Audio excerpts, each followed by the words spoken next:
Chapter 5 is called Shh. When I was very little, before I could go outside, we had to have everything delivered. Groceries, clothes, everything.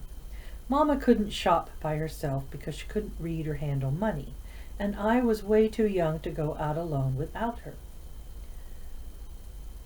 I think Bernadette liked it better that way, all of us staying inside together. Bernie was great on the phone. She could talk people into bending the rules and helping us out in all kinds of ways. Every now and then somebody wasn't willing to bring us whatever it was we needed. And when that happened, whatever it was, we just did without. But Mama and I were the opposite of Bernadette. We wanted to go out. I used to sit on Mama's lap at the window and we'd both laugh when the sparrows landed on the sill or when cars honked their horns below in the street. Once I was old enough, I began to beg Bernie to let Mama and me go out to do the shopping together. Eventually she gave in. At first, we were only allowed to go places on our block because of the street crossing thing. Luckily, there was a Double D grocery store in the corner. Bernie would stand by the door, wringing her hands the whole time we were gone. But Mama and I loved the Double D. We liked to push the cart down the aisles and to taste the tiny sample cubes of yellow cheese or muffin they sometimes put out on the counters. And on the way home, Mama and I held hands and laughed out loud at the pigeons scurrying away from us as we walked. I loved being out with Mama, but all that changed the day the vacuum cleaner broke. Our vacuum cleaner was an ancient metal tank with fins that looked like a rocket ship was about to blast off. After it broke, Bernie called around and found out that nobody made that kind anymore, and only one store in Reno had the part we needed to fix it. They wouldn't send the piece, and it was too far away to walk. So I begged Bernie to let Mama and me take the bus.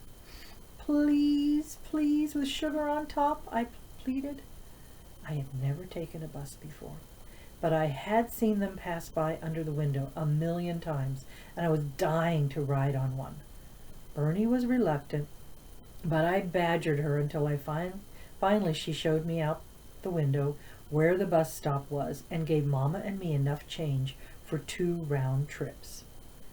It's in a different neighborhood, Heidi. All strangers. Fly under the radar. Don't talk to anyone. Don't even look at them. And you hold your Mama's hand the whole time. It's not safe. You understand me? She told me nervously. It's not safe. Mama and I walked down to the corner to wait for the bus. Despite all that Bernie had said, I wasn't afraid. I was excited. The number 5 commuter came around the corner and passed so close to us that it blew Mama's hair back away from her face and lifted her dress up above her knees. The brakes made a high-pitched screeching noise, or at least I thought that's what it was, until I realized the sound was coming out of Mama's mouth. She was screaming, and when she began to sob and clutch at her chest, I grabbed her arm and tried to pull her down the sidewalk toward home. Bernadette had seen and was hanging out the window yelling when we got there. Get inside, Heidi! Hurry up! Hurry up! Get inside! People started to stare, and a woman in a big hat tried to grab my shoulder. Do you need help, little girl? She asked. Do you want me to call the police? Bernadette was waiting at the door with the juji fruits when we got upstairs, but Mama didn't even seem to see her. She rushed into the room and started walking in a circle, patting her chest rapidly with one hand. Done, done, done, Heidi, shh, she kept saying over and over. Bernadette tried to give her juji fruits, but Mama wouldn't take one. Done, done, done, Heidi, shh, Mama said again. Why is she doing that? I asked. Bernadette watched her for a minute, and then a sad, knowing look came over her face. And she went to Mama and said very softly, Why don't you give me the baby, precious? She'll be safe with me. Give her to me now, okay? What baby? I asked. What are you talking about, Bernie? Give me the baby, she said again to Mama. Give Heidi to me, precious. Mama stopped pacing. Breathing heavily, she slowly extended her arms to Bernadette, who reached out and took the invisible baby from her. As soon as she had done that, Mama went out to the kitchen and lay down in the middle of the floor.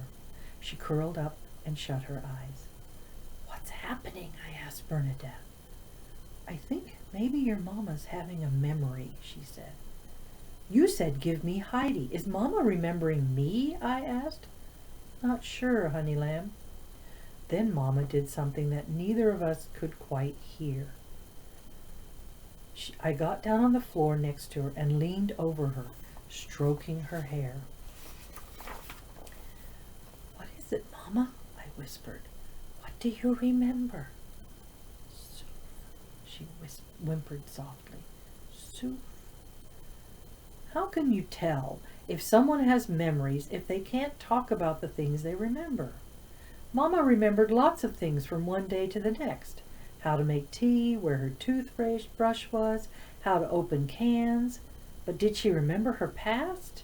Her mother? The day I was born? My father? Maybe she had pictures of all those memories in her head, but she didn't have the words to describe them. Or maybe her broken machine had a little hole in the side, and all those memories had slipped through it like small round candies, rolling across the floor into dark corners or under the bed among the dust bunnies. All except one, that is. One memory was so important, Mama held on to it and gave it a word all its own to help her to remember. Soof. I spent hours picturing that word with all the answers to my unanswered questions tied to it. One after the other, like the knotted rag tail of a kite. I'd imagine myself standing there on the ground, holding on to the ball of string, while that word sailed and skidded and danced across the cloudless blue sky above me. But only Mama knew what it meant, and she wasn't telling. "What is Soof, Mama?" I'd whisper as I sat on the edge of her bed at night, gently scratching her back. I hoped it would slip out of her mouth and onto her pillowcase as she closed her eyes and relaxed into the rhythm of my scratching. Sometimes I'd sit down next to her on the couch, open up a magazine and flip through the pictures, pointing at things. A baby, a dog, a car. "Show me Soof, Mama. Is this Soof? Is this?" Mama would smile her sweet, wide smile and pat my knee the way she always did when I sat close to her. "Tea, Heidi?" she'd say. "Tea?" With anybody else, I might have thought offering to get me tea right then, like that, was a way of changing the subject in order to avoid having to answer the question. Like the time Xander offered to let me see the wart on his foot, when what I'd asked him to show me was one of the medals he claimed his father had won in Vietnam. But I knew Mama didn't understand what I was asking. She could tell that I wanted something, and she didn't want to disappoint me, so she offered me one of the only things she was sure she could give me, tea. So I said, "Sure, Mama, I'd like some tea." And she said, "Good, Heidi, tea." And she went off to the kitchen to make us 2 cups of Lipton, hers in the white cup with the gold rim, and mine in the one with pink roses, both with 3 spoons of sugar and a splash of milk, just the way Bernadette had taught her. But a million cups of Mama's sweet tea couldn't have washed away my longing for the meaning of that word. Before Bernadette had come down with her AP, she'd been a big fan of the library. She went there practically every day. I knew Bernie missed the library, so I was glad when I was finally allowed to walk the 3.5 blocks to go there for her. Mama would come too. She liked to look at the picture books. Before we stopped going out together, Mama and I went to the library at least once a week. Bernie made lists of the books that she wanted me to take out for her to read, and she was also always having me look up things about hermit crabs or George Washington Carver or whatever else we happened to be studying at school. Whenever I brought a new stack of books home, Bernie would press them to her nose, close her eyes, and breathe in deep, just like I'd seen her do with her father's old overcoat, which still hung in the hall closet in her apartment. After I started wondering about Soof, I asked Mrs. Koppelman, the librarian, if she'd ever heard of Mama's word. She said it sounded like maybe it was foreign. She showed me where the international dictionaries were, and I looked in all of them. Nothing. I'd already looked it up at home in the MBF, of course, hoping to run my finger down the page and find it there among the other SOO words. Soon, soot, sooth, soothe. Wasn't there. It wasn't anywhere except in Mama's head. I kept one ear cocked, listening for her to say it. On the rare occasions when she did, I'd pounce on it looking for clues. Once she said it while she was watching Bernie brush the tangles out of my hair after a bath. Another time when she cut her finger on the lid of a can she was trying to open. But it wasn't consistent. I stood in front of her and brushed my hair 1,000,000 times after that, trying to trigger it, but it didn't work. When it came without rhyme or reason. I began to hear it in strange places, awake in the night during a rainstorm, cars passing by under the window, their wet tires whispering, "Soof." Bernie's slippers sometimes said it too, as she shuffled across the speckled linoleum between the sink and the old round-shouldered refrigerator. I spent hours looking into Mama's eyes, imagining that somewhere behind them was a little package all wrapped up for me with a tag attached saying, "This is Soof." Started having trouble sleeping. Bernadette learned to steer clear of me when I was underslept. She'd been around enough cranky old cats to know how to avoid being scratched and hissed at. But when my upset started rubbing off on Mama and making her rimply, Bernadette lost patience and lit into me. "Heidi, I've said it before and I'll say it again. There are some things in life you just cannot know, and the meaning of that word of your Mama's is one of them. The sooner you come to grips with that, the better it will be for all of us." Well, maybe she was right. Maybe it was time to give up. Why did I think that word was so important anyway? For all I knew, it was nonsense, some misremembered thing she'd overheard somebody saying on the street. I told myself these things over and over, hoping to talk myself into believing them.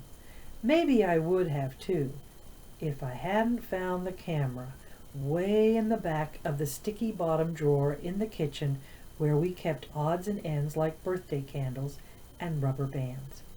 I was looking for the Scotch tape and yanked the drawer open so hard the whole thing came crashing onto the floor. And there it was, a black plastic Kodak Instamatic camera, and inside it a roll of film, used.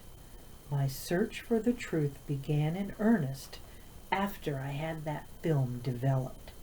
The day I came home with the pictures, Bernadette was sitting at the dining room table, looking at a library book about marsupials. "Wish I had a pouch," she said, "perfect for stashing reading glasses." I set the envelope of photos down in front of her. She closed her book without even bothering to save the place. "Tell me the truth, Heidi," she said, picking up the yellow envelope and turning it over in her hands. "Did you peek at them on the way home? It's okay if you did." "No, I was afraid to," I said.